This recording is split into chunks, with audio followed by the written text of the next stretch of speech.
Oke, gereja pelacuran. Gereja di tempat pelacuran. Mungkin saudara tahu, ya ada satu jalan di Singapura di mana banyak PSK dari Indonesia ada. Tapi di Indonesia pun booming. Sex trafficking menghasilkan 3,3 billion US dollars setiap tahun. Mulai bersaing dengan Thailand. Dan satu tempat booming, Papua. Di mana ekonomi booming, sex trafficking booming.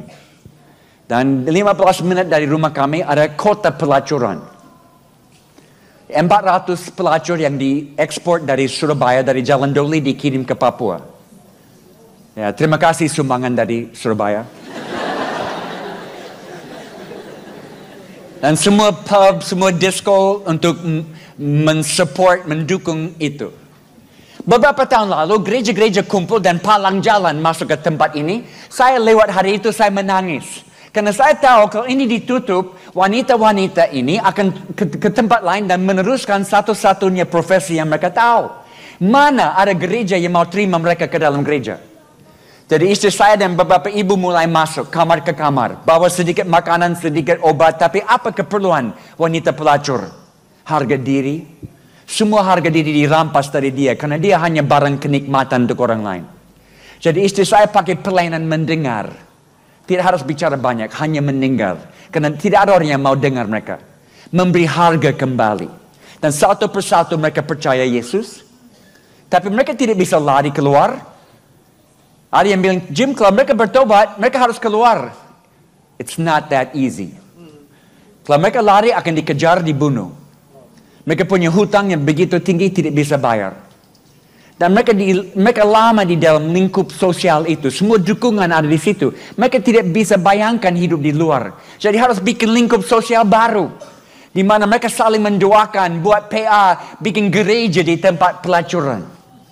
Dan mereka simpan uang sampai mereka dapat setengah dari hutang. Kami matching funds. Kami lunasi hutang mereka. Mereka keluar bebas, tidak bisa dikejar, datang tinggal di rumah kami. Kami latih mereka profesi baru. Tapi perlu waktu. Berminggu-minggu. Berbulan-bulan. Mereka sudah berubah. Hati mengasihi Yesus, tapi tetap harus melayani customer. Tapi sekarang mereka pakai pelacuran di dalam Tuhan. Ada di Singapura. Seperti ini.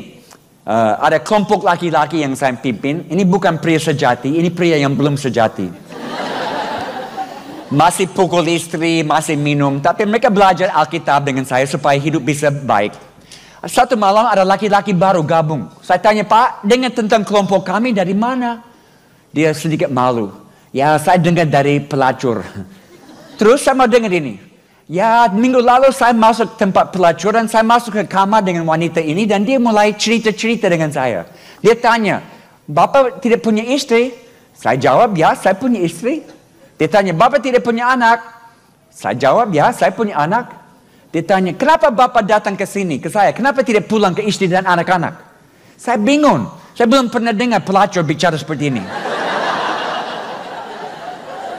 Saya tanya, kenapa kamu bicara seperti ini? Oh, istri Jim Yost, dia latih kami isi setengah jam dengan bicara-bicara.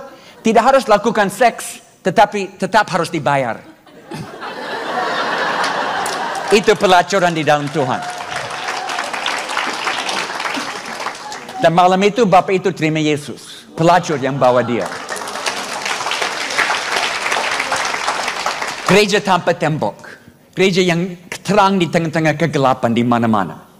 Dan ayat 4 Yesus bilang, masuk ke rumah, masuk ke tengah-tengah mereka dan jangan bawa dompet, jangan bawa semua asetnya. Bawa hati.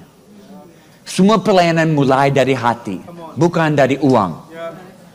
Ada satu pemimpin komsel saya, Yanis. Dia punya beban untuk anak-anak di jalan yang parkir mobil, dapat beberapa koin dan malam mereka tidur di situ. Setiap malam dia datang dengan beberapa pisang goreng, duduk dengan mereka cerita-cerita. Sesudah 1 minggu, 10 terima Yesus. Sesudah 1 bulan, 30. Dia punya gereja di pinggir jalan. Dia tidak punya uang banyak, dia punya hati. Semua pelayanan mulai dari hati. Ada satu bapak di Chiang Mai, Thailand, buat rehab untuk anak-anak yang ketagihan opium, heroin yang keras. Dia tidak punya fasilitas dengan dokter-dokter dan psikolog-psikolog. Dia hanya apartemen. Dia bawa orang-orang yang ketagihan narkoba tinggal dengan dia. Dia kasih teh herbal, teh bunga. Dan dia mendoakan mereka. Dan mereka semua lepas. Mulai dari hati. Semua pelayanan mulai dari hati.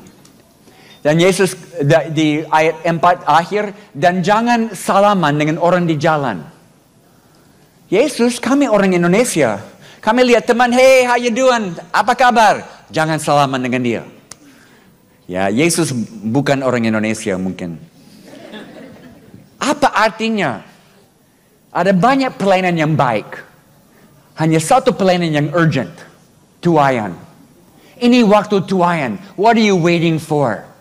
Jangan buang waktu dengan banyak pekerjaan, banyak pelayanan yang hanya baik. Karena banyak orang siap. Waktu saya tangkap ini, saya kumpul semua pemimpin di Papua dan kami evaluasi dengan jujur. Karena pada waktu itu kami buat banyak pelayanan yang baik. Tapi tidak semua menghasilkan jiwa baru.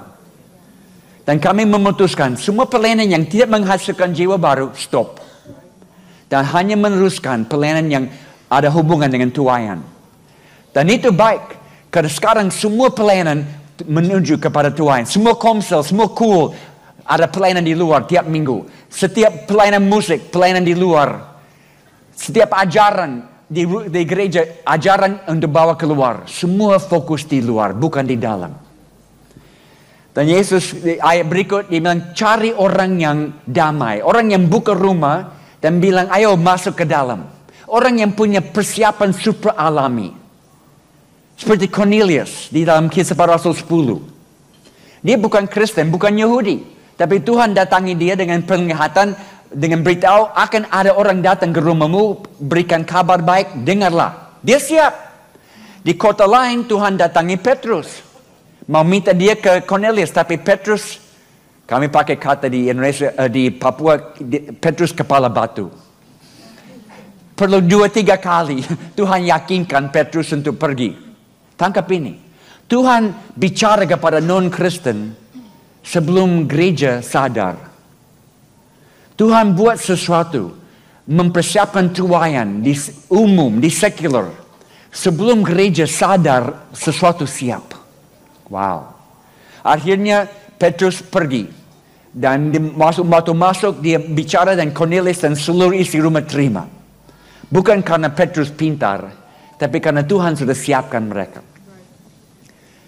Masuk ke rumah orang damai. Bagaimana tahu rumah orang damai? Pergi ke biro statistik dan minta mana 777 Jalan Sergawi. Tidak akan tahu rumah orang damai dari luar. Harus masuk ke dalam. Masuk ke dalam komunitas. Gengnya. Di mana mereka kumpul. Masuk dan lihat ada kehausan rohani. Dan banyak punya kehausan rohani. Mereka tidak mau agama. Tidak mau gereja, tapi kehausan rohani sangat tinggi sekarang ini. Karena waktu penuaian, Tuhan sudah siapkan. Waktu Yesus di bumi ini, agama Buddha ada, agama Hindu ada. Dan karena Yesus adalah Tuhan, dia tahu Islam akan datang. Yesus tidak pernah tegur orang karena isu agama. Dia hanya tegur satu golongan, munafik. Orang Farisi yang bilang, oh kami punya hubungan dengan Tuhan, tapi tidak jalankan. Kalau Yesus tidak bikin masalah mengenai agama, saya juga tidak akan. Saya mau bawa semua mengikuti Yesus.